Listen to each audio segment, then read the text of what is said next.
what are the top 5 things that Final Fantasy VII Remake Part 3 absolutely needs to have? Now that Final Fantasy VII Rebirth has been out for almost a year now, I thought now would be the perfect time to go over what Part 3 could learn from not only Rebirth and Remake, but what they could learn from the series as a whole. What are some aspects to the latter half of the original Final Fantasy VII that they could look at and adopt to create something that we never thought possible? That is exactly what we're going to look at here today. So do not forget to like the video and subscribe to keep up to date with anything Final Fantasy or JRPG related in the future. So let's get right into it.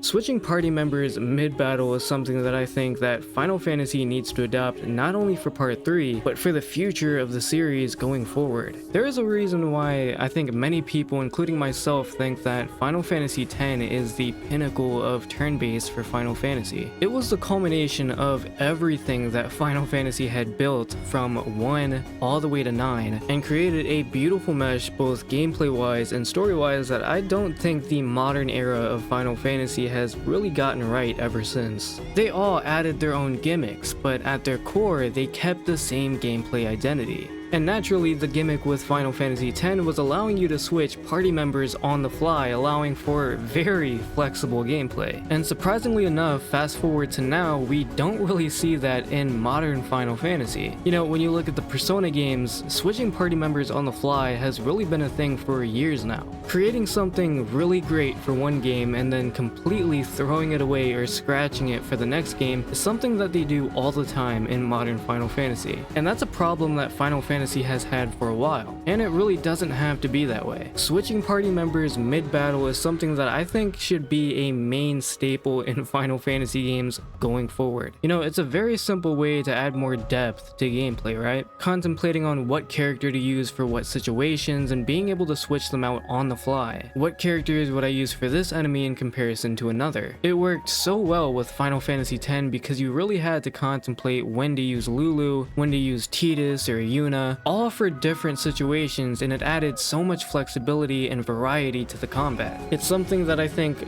Remake Part 3 absolutely needs to have.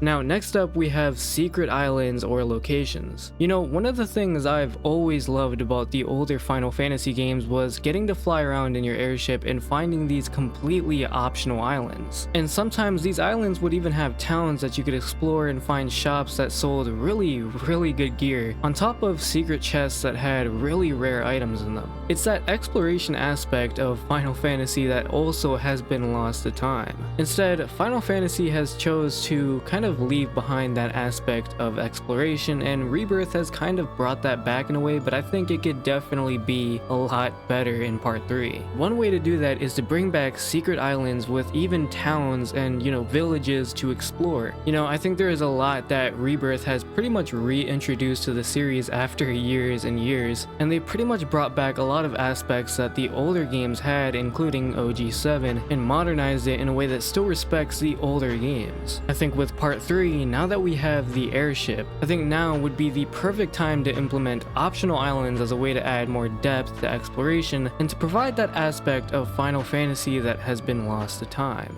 Speaking of optional content, I do think that Part 3 should absolutely have secret dungeons. I cannot stress how important side content is in Final Fantasy, but especially optional dungeons. Because you know that when you explore those dungeons and you get to the end, you'll find really rare loot that would be all worth it in the end.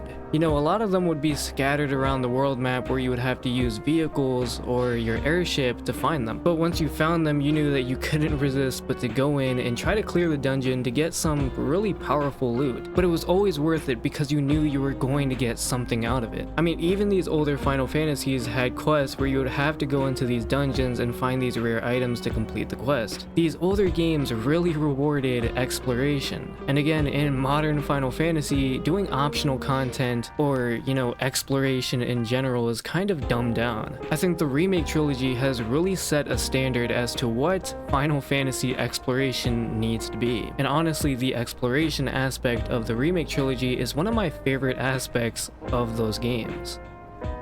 Now we all know that the Highwind is going to be implemented in the part 3 and really be a big part of part 3. It really makes me wonder just how much are they going to add to the Highwind, whether it's going to be just a vehicle to move you around the map, or will it be a big part of gameplay like having new systems where you could actually fight in the air with the Highwind. I mean, just imagine having like Shinra air troops just coming after you while you're in the Highwind. You know, given that in Rebirth the party has those bounties on them, so it kind of makes sense that even in the Highwind when you're just flying around, Shinra will still be after you. So you know, I do hope that gameplay wise the Highwind has a lot more going for it than just being a vehicle to move you around, but it honestly should act like a second hub world to the party. And if the OG Final Fantasy VII is anything to go off of, we'll be spending a lot of time in the Highwind. So it's definitely going to be interesting to see what type of systems they implement here. Maybe we'll even see Chadley as well, which I know people have very strong feelings about him, but it's definitely a possibility. But you know, to be able to expand on the Highwind in terms of what you can do inside of it, or you know, just gameplay wise, what type of systems will they add here when you're just exploring around to make this beloved and iconic aircraft something even more exciting to look forward to. But you know, to have it be a part of gameplay where you're just like fighting Shinra troops in the air is something I would love to see. I think it would be incredible.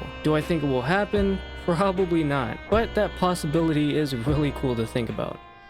Now, the number one thing that I think Final Fantasy VII Remake Part 3 needs to have is optional super bosses. We know that the weapons are going to be in Part 3 and we're going to have to fight them, but I do think that one thing they're going to change in comparison to the original 7 is that these bosses are going to be big story events, something that has to happen. Whereas in the original, they were simply optional bosses that you could take on whenever you wanted, and that's what I'm talking about here. In Part 3, I think that there should be a lot of optional bosses that you could just find around the world. What was cool about Rebirth was that they did have an optional boss with Gilgamesh, which is really cool because Gilgamesh does show up in a lot of Final Fantasies as an optional boss that originated from Final Fantasy V.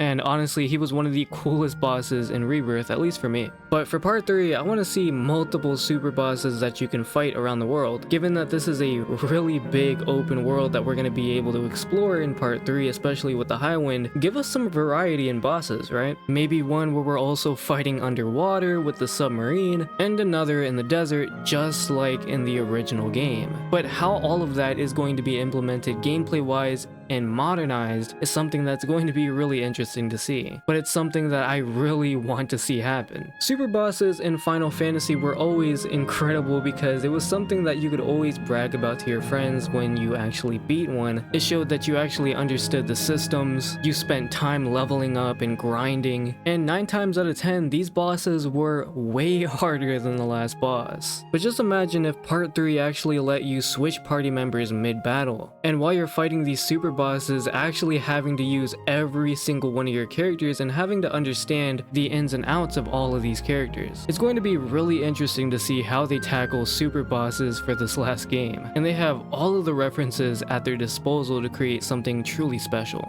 And those are the top 5 things that I would absolutely love to see in Final Fantasy VII Remake Part 3. Again, Creative Studio 1 has so many references at their disposal to potentially create the best Final Fantasy we have ever seen. Final Fantasy VII Rebirth showed us just how far modern Final Fantasy can get when they take aspects from every single game in the series, especially the game that came before it, and build off those systems to create an even better game than before. Rebirth was an enormous upgrade from Remake, and I'm sure that in part 3 it'll be the exact same. But tell me how you feel about the video down below. What are the top 5 things that you want to see in Final Fantasy VII Remake Part 3? Be sure to let me know all of that and more down below, and I will catch you guys in the next one.